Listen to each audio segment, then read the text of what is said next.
இந்த சூரியன் எப்படி நாம் வழிபட வேண்டும்? சூரியன்னா பொதுவா பால் ஆஃப் ஃபயர். அடுத்த ஸ்லைட்ல பார்த்தேன்னா நின்ன கோலத்துல சூரியன் இருப்பார். அவர் திருவடி வாரத்துல ஒருத்தர் உட்கார்ந்து இருப்பார். அவர் கையில அமர்ந்து கொண்டிருக்கக்கூடியவர் கையில 7 குதிரைகளின் கடிவாளம் இருக்கும், அவர் பிடிமானம் இருக்கும். நின்று சேவை சாதிக்க கூடியவர் தான் சூரிய பகவான். அவர் திருவடிவாரத்தில் சாரதியாய் இருப்பவன் தான் அருணன்.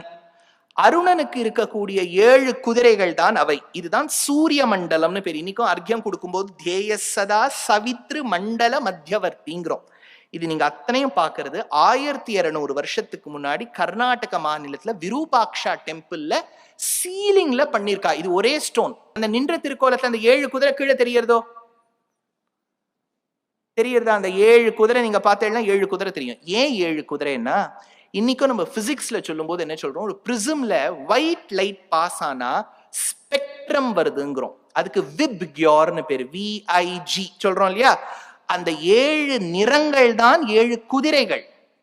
அந்த வயலட்டுக்கு மேல போனாதான் அல்ட்ரா வயலட், ரெட்டுக்கு மேல போனா இன்ஃப்ரா ரெட்டுங்கிறோம்.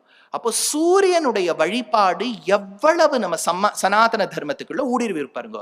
இதுல இந்த 7 குதிரை தெரியறதோனோ, இந்த முதல் குதிரை தான் காயத்ரின்னு பேர். முதல் குதிரைக்கு காயத்ரின்னு பேர். ஏன்னா இந்த 7 குதிரைகளும் 7 சந்தஸுக்கு பிரதிநிதி. முதல் சந்தஸுக்கு காயத்ரின்னு பேர். இந்த காயத்ரிங்கிற சந்தஸ்ல மீட்டர் எப்படி நம்ம குரல் நடை, சானெட் அப்படின்னு இங்கிலீஷ்ல, ஜாப்பனீஸ்ல ஹைக்கூ, மாலினி மந்தாக்ராந்தான்னு சம்ஸ்கிருதத்துல சொல்றோமோ, வைதிக பாஷையில் ஒரு பிராச்சீனமான சந்தஸுக்கு காயத்ரின்னு பேர். அந்த காயத்ரி சந்தஸ்ல சூரியனை வழிபடணும்னா 24 அக்ஷரங்கள் தேவை. 24 அக்ஷரங்களை எப்படி நம்ம டிவைட் பண்ணலாம்?